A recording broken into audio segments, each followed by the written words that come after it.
Alright, what's up everybody? My name is Israel. So today we'll be doing something different from the last video. The last video, previously, I made some water soluble calcium from eggshells at a ratio at 1 to 10. 1 to 10. For about a brewing period of about 5 to 10 days. But the chemical reaction was so strong, I only needed to go about 5 days instead of going 10 as I normally make my solutions. So right here now, I've got some bone meal. Come a little closer with the camera. As you can see, it's 3-15-0. This is some great stuff. So the bone meal right here, it's 3% nitrogen, 15% phosphorus, 0% potassium, which is great. It gives you, depending on what you're planting, it basically just helps on like the fruiting and the flowering. So you have plants that are growing, but the fruiting and the flowering is kind of delayed or slowed growth. This is the great option to use, right? This is good for ornamental plants, basically anything that is flowering, right? And phosphorus has a lot more benefits like root growth and all of that good stuff and much more, but I'll get to that in a different topic, right? Where I'll be breaking down the benefits of each individual fertilizer. So right here I've got my calcium, and right here I'll be making some phosphorus for my grow over there, which we'll be looking at in just a few. So basically, here's my distilled vinegar. The last time when I was making this nutrient solution right here, this was a piece of the puzzle that was missing, a scale, so I had to use my discretion, which I don't know if my discretion is all that good, but we've got it now, so we don't have to worry about that. The only thing we got to worry about is these damn mosquitoes. They're killing me, right? Making a water soluble calcium phosphate.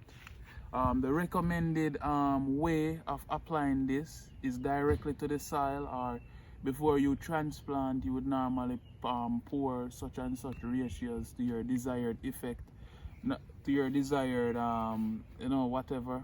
But basically, you would read the instructions and see what the instruction says. Always follow your instruction. I will be applying this today. I'll be actually making it water soluble. It takes about 3 months for this stuff to be water soluble, right? Because it's actually bones finely grinded up, so that's very solid, right? Even though it's somewhat soluble, it's not totally soluble.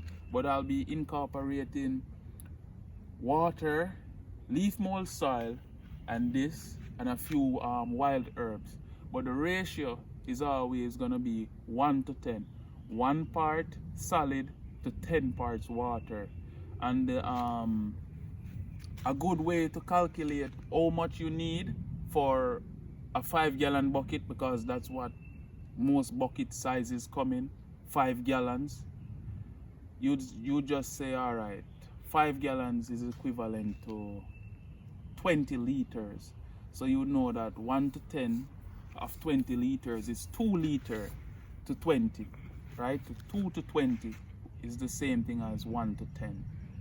So 2 liters would be 4.4 pounds to 5 gallons. But with that being said, if you have 5 gallons of water and you're going to add 4.4 pounds, you're going to get a bit of spill, right? So what you need to do, I would just X off the 0.4 and just add 4 pounds to 5 gallons to decrease any concentrations, right? Because you don't want it to be too concentrated, because instead of having 5 gallon, I guess to make 5 gallon worth of nutrients you would need a 6 gallon container, or else there's going to be a lot of spills.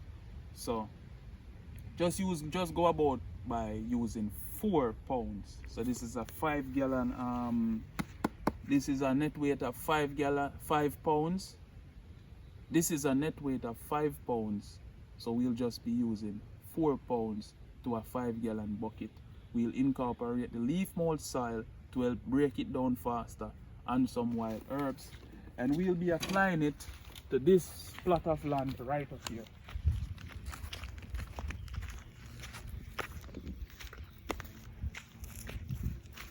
So as you can see,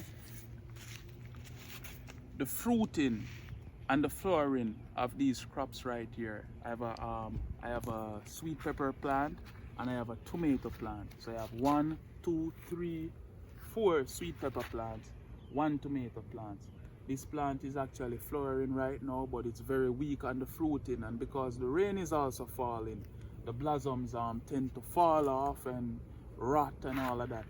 So a good rule of thumb, you would actually need to add some calcium to these crops, so that you know that calcium actually helps the blossoms to stay on, so it can actually be fertilized by the bee or pollinators, so that it can turn into a fruit.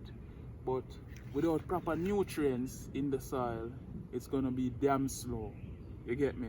So I'll be incorporating some bone meal, and hopefully we'll get this thing back on the road, back on track, and having some beautiful fruits so we can eat beautiful organic fruits.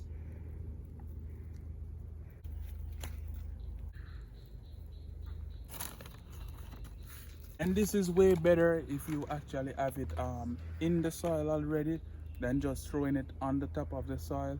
It's best if if you actually have worked it into the soil and just applying it as a top dressing. All right, and that's that. Take him off.